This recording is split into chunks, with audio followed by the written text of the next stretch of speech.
what I just found might be one of the biggest fraud stories in crossover boxing, maybe even in combat sports history. So let's talk about Andrew Tate. Did he really fake his entire fighting career? That's the question lighting up the internet right now. I came across a video titled "Andrew Tate is an Embarrassing Loser" by regular Eyepatch Wolf, and the clips from it are insane. They make it look like Tate's whole kickboxing run might have been full of fake fights, shady matchups, and maybe even staged results. That's a huge accusation. If it's true, then everything we thought we knew about his fighting days could be a total illusion. And if that's real, then we seriously need to talk about what went down in that Chase DeMoore fight. Was it even legit? Did Tate ever really step into the ring for real competition, or was it all smoke and mirrors? This might change everything people believed about him. I might be late catching this wave, but the question's still the same. Did Andrew Tate actually fake his whole career? Did he fake his whole career, the record, the world titles, the shine, just to boost his ego? Could someone really run a play like that for nearly a decade and not get caught? Let's break it down and see what's real and what's smoke, because this could be wild. Say what you want about 2025, but it was a crazy year for internet stars stepping into real punches, especially after that December 20th showdown we all watched go down live. That night had receipts, reactions, and a whole lot of shocked faces.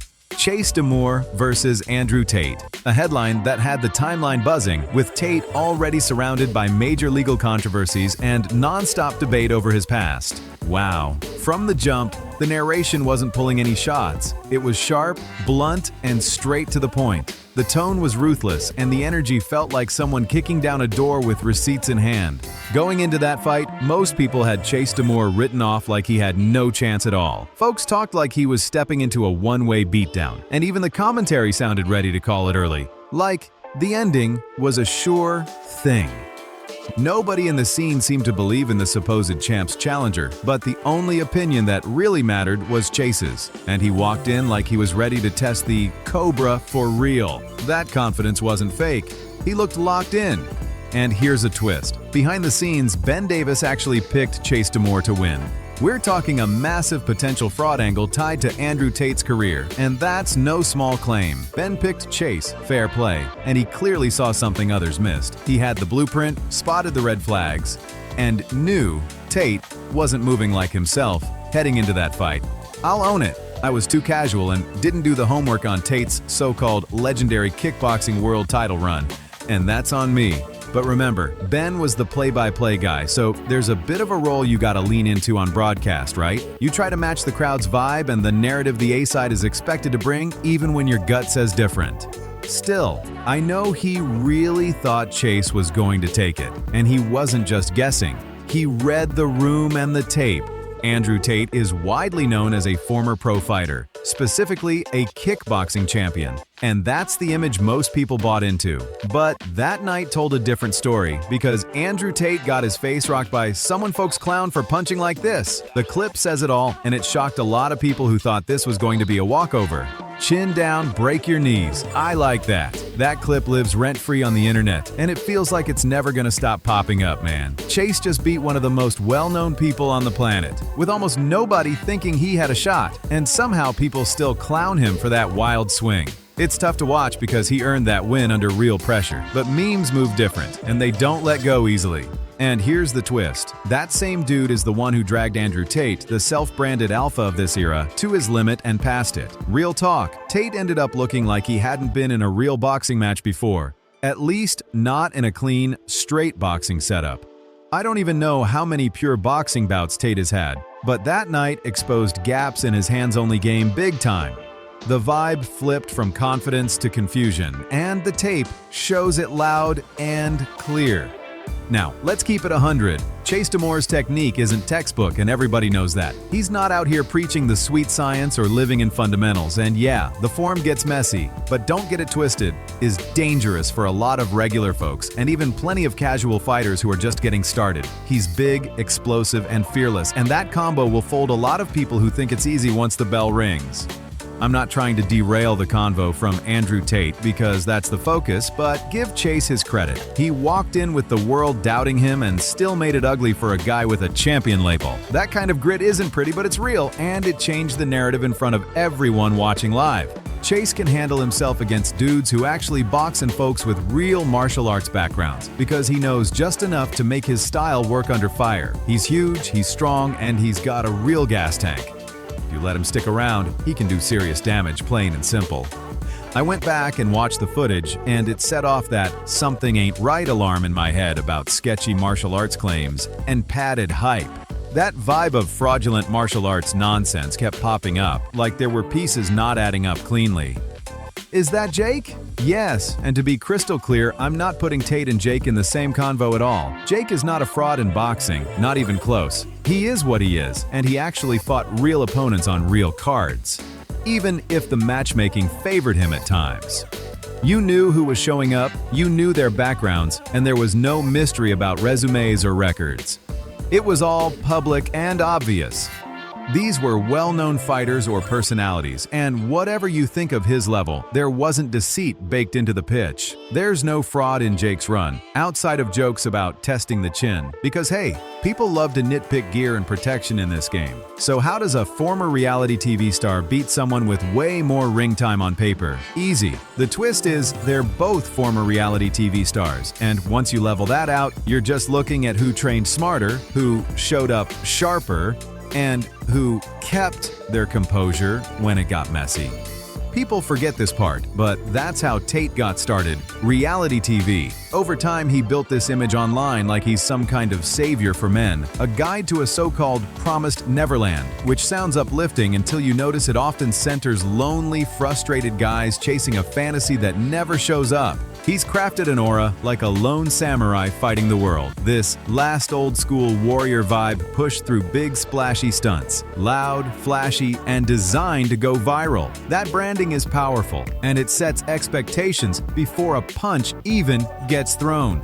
Remember that 60 men in a row headline? On paper it sounds epic, but watch the Chase DeMoore fight and you see a different picture. Tate fades halfway through round 2, and that stamina drop raises fair questions about how those big feats were really set up. A few seconds of the 60-man kumite footage explains a lot. He's facing people with way less experience, many much smaller, and plenty of them look like they've never been in a real fight before. That changes the whole context, because lining up inexperienced opponents is not the same as going through trained, conditioned fighters back to back. When I first heard about the 60-man thing, I imagined actual boxers or legit strikers rotating in. Instead, most of those opponents looked lost in the ring, with maybe one or two showing signs they'd had a single bout before. The rest just seemed out of their depth, uneasy, and nowhere near pro-ready. That's why the Chase fight hits different, because once the lights were bright and the pressure was real, the gaps showed up fast. When you rewatch that clip, it really looks like a bunch of members from the Real World program got to train with Tate. But the sessions were basically Tate piecing up everyday folks with no real experience. I tried to study his mechanics and punch form, but those videos don't tell you much about his real level because the matchups were super uneven from the jump. None of that footage helped predict the Chase fight because, like the breakdown said, he was mixing it up with guys who didn't have proper experience or conditioning to keep pace. Before they even touched the ring or cage, it looked like they had to run a whole circuit workout while Tate watched, which meant they were already gassed before the first jab landed. So yeah, he had them worn out, then worked them over while they were tired, and most of them clearly didn't know how to box in the first place. In hindsight, that kind of setup doesn't reflect well on Tate's image as a tested striker, because it feels more like a showcase than a challenge. Peek the background in those clips and you can see it. Opponents getting drilled hard, doing tough exercises in gloves, cranking out push-ups while he stands there watching like a coach-judge combo. The optics are rough and it makes the whole thing look staged to flatter him, not to prove anything against trained, fresh competition. If you've ever trained in any kind of martial arts, you already know exactly what that early grind feels like. At the start of class, the coach throws you into non-stop physical drills meant to wake up your body, push your limits, and burn that energy right out of you. Sometimes those drills feel way worse than the actual fight. No joke. We're talking runs, assault bike sprints, jump ropes, burpees, all back to back. And just when you think you're finally done, the coach hits you with, "All right, that was just the warm-up." You're standing there drenched thinking, what are we doing right now? You feel more wiped than after multiple rounds of sparring, and yet you've still got more rounds to go. That moment hits every fighter's soul like, man, please let me breathe. And sure, it makes sense. It's about building endurance and mental toughness. But damn, it's brutal. In an actual fight, you can pace yourself, play defensive, read your opponent, and move smart. But when someone's barking orders for drills, there's no pause button, no hiding behind defense, just pure exhaustion on command. That's exactly what those guys had to endure before stepping in with Tate. They were already drained before the first punch was thrown. By the time the fight even started, they weren't in a fair contest. They were in survival mode, just trying to stay upright while Tate came in fresh and ready to swing. Not only was he mixing it up with inexperienced boxers, he was tagging tired, inexperienced boxers while he stayed fresh and bounced around like it was light work. That setup makes it look like they were trying to sell Andrew Tate's skills as something they weren't, at least in that context. But then you hit the big question. How do you explain Andrew Tate's 4 different title wins? Here's where it gets interesting. Sparring influencers or regular gym folks isn't rare, and it doesn't automatically scream complete fraud, because fighters do open sparring all the time. We've seen Sean Strickland and others do sessions with non-pros, and nobody rings alarm bells off that alone. That part, by itself, doesn't prove anything wild about someone's whole combat sports legacy. What really shifts the convo is the timeline and the way the narrative got repeated. After the fight, we went back through clips and kept quoting that line about he hadn't fought in 10 years, but that wasn't accurate. He fought 5 years ago. Actually, a couple times around then? Maybe that was a small mix-up or something glossed over, but it still changes the picture people were painting, especially when that talking point got pushed so hard. Then it gets even more specific. You start looking at how Tate's career was structured, how it was presented, and where those titles came from. If the story gets framed a certain way, it can make achievements look bigger than they were, depending on the scene and the level of opposition. So before we judge the belts on face value, we gotta check the bodies behind them, the organizations Andrew Tate fought under to win those titles. 3 of those belts came from the International Sport Karate Association, a group set up to crown champs under karate/kickboxing style rules, not pure boxing. And that matters for context. Watching a few of his bouts, it's clear Andrew Tate has spent real-time kickboxing, no doubt about that. The stance, the kicks, the timing, you can see he's trained for it. But was he truly one of the best in the world? That's where it gets tricky. Iska and Infusion, where he also won a title, are legit and respected, but they're usually seen as feeder leagues that funnel talent toward bigger global platforms like K1, Glory, Rise, Pride back in the day, or even One Championship. That doesn't make his wins fake. It just means the scene wasn't the top international tier people might assume from the word world in the belt name. I always heard Tate called a kickboxing world champion, just not from the same pedigree as K1 or Glory level killers, and we never really saw him in those exact leagues. That's a difference in level, not an accusation. It's about where the spotlight shines and how the competition stacks up across organizations. Titles carry weight, but the platform behind them shapes how heavy they feel. And about Iska. If you've been around this channel, you remember the Social Gloves card in Miami that was sanctioned by Iska and sparked big debate over the Gibb decision. That kind of controversy creates questions about consistency, not automatic dismissal, especially since Iska is used a lot in crossover boxing. I'm not here to trash Iska, just keeping it real about how world title can mean different things depending on the circuit and the standard people expect. The refs did an okay job, but here's the real point. We're talking about world champions, and that label isn't one size fits all. A Misfits world title isn't the same thing as the top tier belts in elite boxing, and everyone knows that, even if the hype gets loud. When we say Chase DeMoore is the Misfits heavyweight champ, do we mean he's on the same level as Alexander Usyk? He might say yes, and he'd probably be offended if you said otherwise. But come on, that's not the same lane as Usyk, Anthony Joshua, Tyson Fury, or Daniel Dubois. Those are the guys at the very top, and nobody honest is putting Chase in that exact bracket no matter how confident he is. Same deal with MMA. When the UFC champ gets called the world champion, people believe it because the UFC is the marquee league worldwide. If I say Alex Pereira is the UFC 205 champ, and someone goes, well, the PFL has a world champ too, We all kind of nod, but also know the UFC is where the absolute peak competition usually lives. That's not hate. That's just how the sport's structure works. So, the argument here is simple. Andrew Tate being a world champion doesn't automatically mean he was doing it at the absolute highest global level. We're not even talking PFL or Bellator equivalents here. More like a regional tier circuit compared to the biggest stages. The belts are real, the orgs are legit, but the standard isn't the same as the global elite. And that context matters a lot when people hear the word world and assume the very top.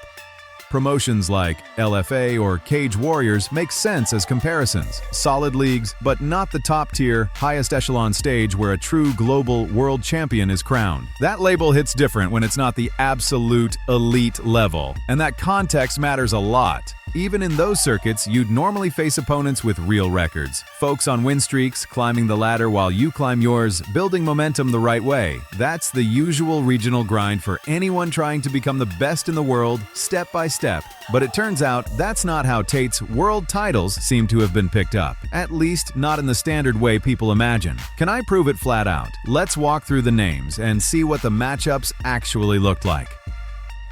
Check someone like Too Hot Scott Gibson. His only recorded fight was against Andrew Tate, which already raises eyebrows. If that bout was for a world title and Tate won, that's unusual to say the least, because title fights typically don't feature total newcomers with zero history.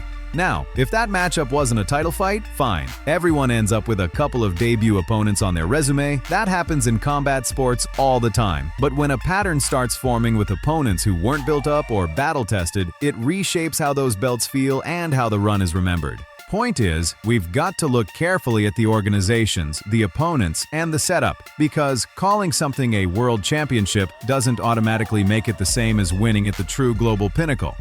And that difference is everything. Also, look at the lineup Andrew Tate was beating. Peep Lee Whitfield, then Ollie Green, then Paul Randall, then Adnan Ozer. 4 fights, 3 losses on deck, and you see the same pattern with Leon. 4 fights, 3 losses too.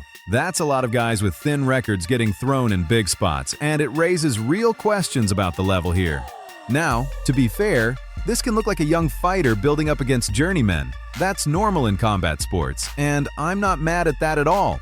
You see that in boxing and MMA outside the major promotions all the time. So, on its own, this isn't proof of anything wild. You're building a resume, stacking rounds, and gaining experience. That's how careers start, no doubt. The real test is whether the competition levels up when the belts come into play, especially when you're calling it a championship fight, because that's where standards should jump, not slide. Then there's Jean-Luc Benoit. 3 total fights, 1 win, 2 losses, all against Andrew Tate. That matchup history is super specific, and it sticks out because it's the same dance partner over and over with a tiny record behind it. Just wait, the only 3 fights this guy ever had were with Andrew Tate, and he actually beat Tate the first time before dropping the next 2. That's a wild arc for someone with no broader resume, and it adds another wrinkle to how those wins get framed. Man, that's wild. What a wild career path when it keeps lining up like this. This next opponent actually had a few solid wins, but Andrew Tate got him early. Second fight, first fight, whatever the setup was, it wasn't exactly a murderer's row of veterans. A bunch of these guys had so many losses that you gotta ask, why are they even still stepping in there in the first place? Here's the real talk. Journeymen keep getting booked because it's a quick check, plain and simple. Nobody wants a stack of knockout losses, but in smaller shows, this is how the game works, and that's exactly what his resume looks like. Lots of journeymen on speed dial. These matchups are common across combat sports. It's how promoters build a name while the cameras roll and the record climbs. When you know you're likely losing, or you're being brought in to lose, you don't take crazy risks, and that changes everything. I'm not saying the fights are fixed, but dudes fight safer when the deck is stacked, and they're staring at a prospect who's expected to win. Less risk, fewer exchanges, protect yourself, grab the purse. That's the survival play, and honestly, it's better for health and safety than trying to swing your way into a stretcher. So yeah, the pattern matters. Early careers get built on these kinds of opponents, but when the belt talk starts, people expect the level to jump, not stay stuck on easy targets. Journeymen often get called back to face new prospects. That's the cycle, and it keeps the lights on for a lot of them. I'm not saying fights are fixed or anything like that, but journeymen usually aren't top-tier boxers. They keep taking gigs because the checks keep coming and they're expected to make the prospect look good without taking wild risks. As long as they stay relatively safe, they get booked again and again. Show up, survive, collect, repeat. It's not glamorous, but it's how the lower tiers of the sport move, and plenty of records get built on exactly that foundation.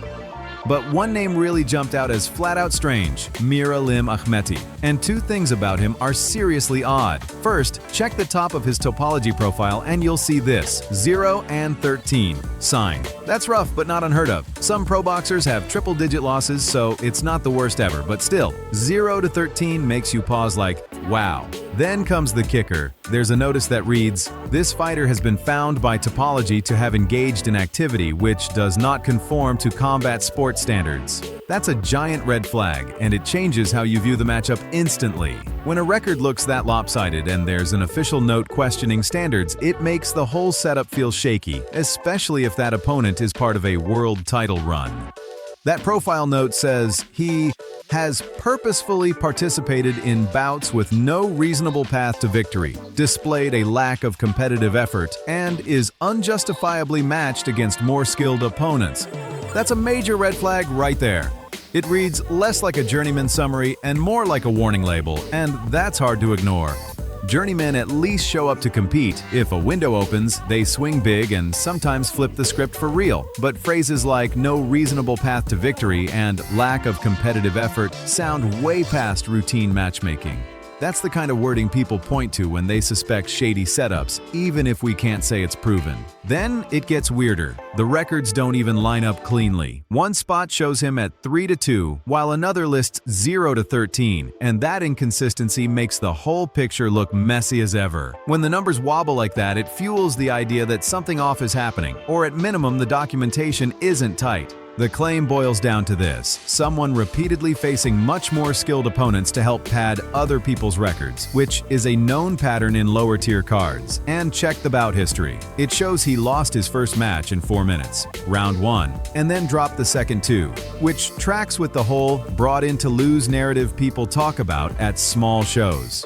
I'm not declaring anything as fact. I'm saying the notes, the wording, and the record gaps look suspect on their face, and that's enough to make anyone raise an eyebrow. He lost one in just over a minute, another in under 30 seconds, then one in just over 30 seconds, then under a minute again. And it just keeps stacking like that till, 2020 pops up with one of those eyebrow-raising bouts people point to as looking suspicious as heck. That run of nothing but first-round losses sets a rough pattern before he faces Andrew Tate, and that context matters a lot. So what do we take from it? It looks like a setup that could mislead casual fans about the level of opposition. If you want to prove you're a legit fighter, that's not the kind of opponent you showcase for credibility.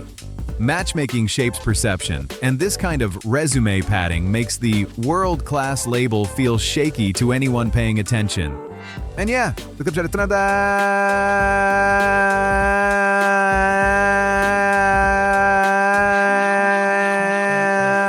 come on, run that knee to the body again.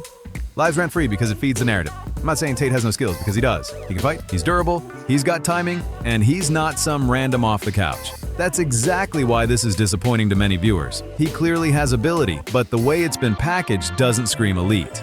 There's a difference between being able to fight and being top of the food chain elite, and you can spot that gap fast once the lights get bright and the opponent isn't overmatched. The story sounded one way until people saw it live. That didn't look like world-class sharpness, and it didn't feel like true world championship form. 5-year layoff or not. Bottom line, Tate can scrap, no question, but the way some of these opponents were presented and the way those records read makes the best in the world tag a tough sell for a lot of fight fans. Even taking part in matchups like these is disappointing. It looks like insecurity or a confidence dip, and that's tough to ignore. He talks non-stop about having 70-plus kickboxing bouts, and you don't rack up that many without knowing how to fight, but a good chunk seem to be against super low-level opponents clearly there to pad the record. That's not the kind of opponent you pick if you're trying to prove you're elite, no matter how clean that knee lands or how it lifts someone off both feet. This feels like building an online persona, an illusion, more than building a legacy. And somewhere along the way, it seems like he started believing his own hype a little too much. I remember when Andrew started rising and branding himself as the ultimate alpha male, and real fighters pushed back like, "Bro, you can't, you're not what we are." He even floated talk about almost fighting Alex Pereira in kickboxing and said it would be a fun matchup with Israel Adesanya. And that's where reality checks come flying in. He can fight, no one's saying he can't. But there's a big difference between being solid and being truly world-class. And you can see that gap when the lights hit and the opponent isn't overmatched. The skill is there, but the way some of these bouts were chosen makes the best in the world energy feel more like branding than proof. Jake and Logan step into the scene, and suddenly Tate's talking like a matchup with Jake would be a banger. But honestly, I think Jake would stop Tate clean today. The pattern looks real, whether it was his choice or his team's. Tate kept getting matched with guys who weren't on his level, even in some so-called world title spots, which we'll get into next. That kind of matchmaking can trick you into believing you're world class. World's most dangerous man. Top G alpha fighter. When the tape doesn't back that up at the highest standard. And to be clear, Tate can fight. He's not helpless. He just doesn't look like a true elite the way people were led to believe. In the first round of that bout, I'm not going to pretend anyone looked sharp, so is not refrain. He's a nice impressive amaris chas, he's my cheese. And I'm not saying this to be harsh, but neither fighter showed clean, high-level boxing. Chase didn't look like a serious boxer, but I'd say the same for Tate. The form wasn't crisp, the reads weren't clean, and the rhythm was off. That's not hate. That's what the footage shows under bright lights with real pressure. It looked like Tate was leaning heavy on kickboxing habits to get through exchanges, but boxing and kickboxing are two different worlds with different timing, ranges, and setups. What works with kicks and stance switches doesn't always translate when it's just hands and tighter angles, and you could see that gap right away. The result isn't shocking when the skill sets don't match the rule set. Boxing punishes old patterns fast. Facts are facts. Run the tape and you see Tate leaning back on that rear foot, dumping his weight, trying to bait the rush and snap a counter when Chase steps in first. He's playing the pull-counter game, hoping to catch timing instead of leading the dance, and that tells you a lot about his comfort zone. He did have some slick touches early. Stiff jab to the body, little level change, then reset. Clean ideas for sure. But once that went missing and he had to start the offense or time awkward entries, the trouble showed up fast. Chase is unpredictable, rangy, and not easy to read. And on top of that, he's taller, heavier, and sporting a longer reach than Tate. That's a lot of problems at once.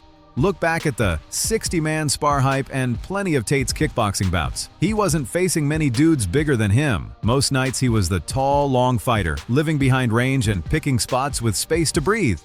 He could manage distance with his legs, stab with kicks, and even fold at the waist with the chin high because shorter opponents couldn't reach the target cleanly. Different physics, different risks. From there, he'd fire back with uppercuts, rights, and hooks because their chins were in reach while his stayed just out of touch. That's height 101, using frame and limbs to control the pocket. But when the script flipped and he became the smaller man, the reads got messy and the comfort vanished. Suddenly, that heat from Chase was right in his chest, and the old pull and pop tools weren't landing the same. Big picture, this was boxing, not kickboxing, and that switch matters a lot. No kicks to manage distance, tighter lanes, faster hand exchanges. When those edges disappeared, so did the safety nets, and Tate didn't look ready for that kind of pressure under pure boxing rules. The rules of the sweet science are tight, and if you're in that ring, you better know exactly what works and what doesn't. When it's hands only, no crutches, no kicks, no shortcuts. By round 3, you can see Andrew Tate start to fade, like he's melting under the lights, and he eats some clean shots too. Credit where it's due, he stayed on his feet through some heavy pressure, which shows toughness, even while the tide was turning hard against him.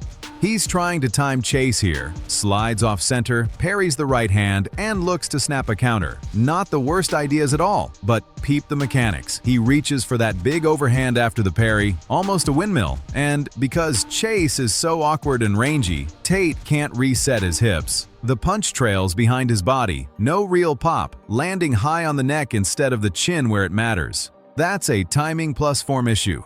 Hips not loaded, shoulders ahead of the feet, power stranded in the back pocket. And that's the theme. Taller, weirder opponent, angles he's not used to, plus some sloppy execution at key moments. And suddenly the counters don't sting like they should. Add in the cardio dip and you've got 3 big problems. Awkward size, mismatch, shaky mechanics under pressure, and a gas tank that's fading just as the fight gets gritty. Chase leaning on him for long stretches made it worse. A big body hanging on you for minutes at a time will drain you fast, especially in boxing, where you can't buy distance with kicks.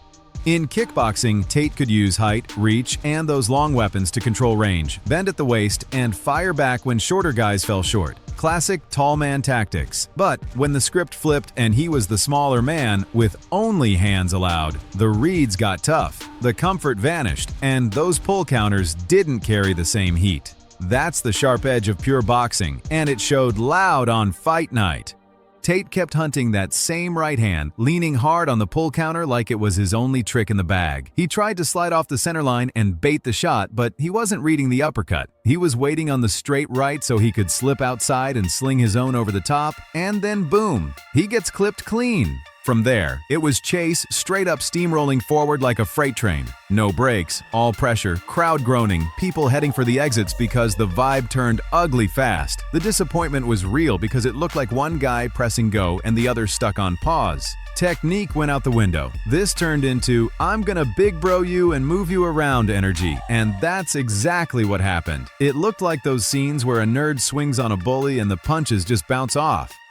Chase kept walking through shots and tagging him again and again. Tate keeps trying to time that big right like it's the cheat code, but nothing's landing clean or heavy. No hip reset, no snap, just arm shots getting smothered by pressure. Chase is in his chest, crowding him, and those counters have no sting, so it all adds up to the same result. Nothing doing. Tate keeps hunting that same right hand, reaching out to parry and set the trap, but Chase fires the uppercut instead. The shot you won't see coming if you're only waiting on a straight right. It's mad awkward on replay. And once Tate gets clipped, he collapses into the clinch with nothing loaded.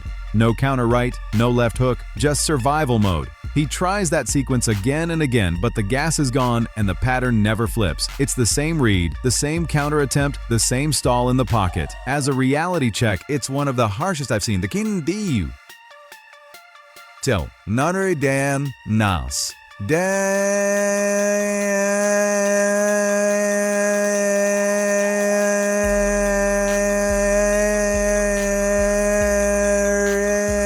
The mystique in real time.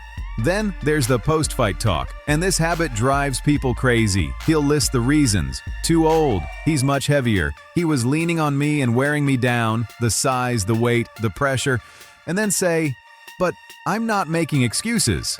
Come on, that's still putting the excuses on the table, even if you wrap it with, I'm not going to say them. If you name them, you've already said them. To be fair, some of those points are real factors. Youth, size, and constant pressure matter. But the tape shows the core issue was tactical and technical, not just physical. He was banking on the pull counter lane while Chase kept breaking the rhythm with awkward entries and that sneaky uppercut, and once the stamina dipped, the adjustments never showed up. And yes, he did circle back to lines like, listen, Chase is far younger than me, which only underlined the vibe that the story being told after didn't match what we all watched live. The ring doesn't care about personas. It exposes them.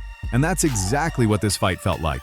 Far stronger, heavier, and way more active lately. And now it looks like he's probably more experienced in straight boxing too. And give Chase his flowers. Cutting all that weight to hit 200 is serious grind.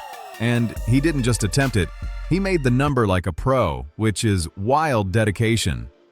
But you can't spin it after the fact, not after flexing a massive record and the 3-time world champ talk, then walking out in a vest that read 4-time world champ like this was the coronation night. That's a bold move. And the top G aura was loud. But after this, that title doesn't hit the same anymore. And the fan excuses, the endless, well, Tate would have won if he did this or that. Nah, that's not how this works. The result is the result, and it showed he wasn't ready for this specific fight under these specific rules, no matter the pre-fight talk. He hyped the grind heavy, saying he'd been training non-stop for 3 years at home under restrictions, but the ring is unforgiving. It shows what your camp really built, not what the caption said. It's wild how the moment he loses, the story flips to, I was stuck at home for 3 years, I couldn't train after weeks of talking like the grind never stopped. And then you rewatch that 60-man kumite clip, and he's giving a whole monk-style speech about training every day like a machine. That doesn't line up, and fans catch that fast. You can't praise the same circumstances pre-fight, then blame them post-fight. That's not a good faith look. And that, well, I tried angle, that plays for regular folks just giving boxing a real shot, but not for the guy who brands himself the winner, tells everyone else they're losers, and claims the blueprint to success. That persona is win at all costs, top dog energy, so there was only one clean exit after the bell. Congrats to Chase, he was the better man. Short, grown, and honest. That's really all there is to say. Take it on the chin and keep it moving. The extra explanations only weaken the brand you built because the ring doesn't care about slogans. It cares about skills under pressure. If you sold dominance, you can't pivot to sympathy minutes later and expect people not to notice. And about the camp, the prep didn't look like true boxing-specific work, and that stood out hard on fight night. I don't know what the team's plan was, or if it turned into a yes-man echo chamber, but the reactions after made it seem like they never considered losing was even possible, which is the fastest way to get blindsided in this game. You prepare for the opponent you've got, not the image you want. That's how champs operate. Either they wildly underestimated Chase, or they massively overestimated Tate. Maybe both. And it all blew up the second they saw how Chase really fights. They said they were locked in and well prepared, but the truth looked like the total opposite once the bell rang. He wasn't ready for Chase DeMoore specifically, and he wasn't ready for 6 hard rounds. That gas bill came due fast, and there was no plan B. Here's my point. Losing isn't embarrassing, it's part of getting stronger. What is embarrassing is stacking excuses after the fact while pretending you aren't making excuses, because that undercuts everything you claimed before the fight. When you pile that on top of a very odd-looking win record and that 60-man showcase that felt like pure theater, the whole image starts to look staged instead of earned. That's not champion energy, that's brand management gone wrong. Alright, one last thing. If this is where we're at, then line it up on Misfits and make it real under bright lights. No smoke, no mirrors. Verse 8 would print money right now. That was a savage breakdown. No lie. But to wrap this up, let's zoom in on Tate's record again, because a lot of those names were straight-up debutantes, guys fighting their very first pro bout against him. Now look at the so-called world title fights. The 3 world titles, at least the ones listed as title bouts on his resume. Take Iska Derby Fight Night 2009 for example. He beats Paul Randall for a belt, and it's Paul Randall's only recorded fight ever. That's wild for a title setup, especially at light heavyweight, where the standard should be serious smoke. It's not just debut guys for tune-ups, it's debut guys in world championship slots, like Daniel Hughes, another light heavyweight title fight, another debutant across from Tate. That's not normal championship matchmaking at any level that calls itself world class. I don't expect Iska contenders to be 30-0 with 27 KOs. That's not what that promotion is. It's a builder league, a feeder into K1 and glory, for sure. But even builder leagues don't usually crown champs over someone's first night out under the lights. And when you check the other names, the pattern keeps showing up. Tate's record versus this guy versus that guy. And then there's the one folks kept pointing to earlier, Jean-Luc Benoit. Tate actually lost to him the first time, then came back and beat him later. Or wait, was it the reverse? Either way, that trilogy vibe with a super thin resume on the other side makes the world title label feel shaky, especially stacked next to those debut title fights. He beat journeymen, and he beat dudes who looked like they were brought in to take an L. That's plain to see. He's even got Luke Barnett on the record, who's now in his camp and was in the UFC for a while, legit fighter. And Tate beat him. So it's not like he can't scrap in kickboxing at all. The issue is the add-ons, the embellishment, the shine, and the claims tied to world championship fights against opponents making their debut, which makes the whole thing look shaky when you zoom in. How do you even set up a belt fight with a debuting opponent? Why is there a strap on the line in that situation? That reads like let one guy win vibes, whether that was the intent or just how it played out. And the twist. There were times Tate even lost to the debut guy. That's wild. And it scrambles the narrative people were sold. The bigger point is this. We've been looking at an image that doesn't fully match the reality of his opposition. Especially when the world champ label gets tossed around like it means top-tier global level every time.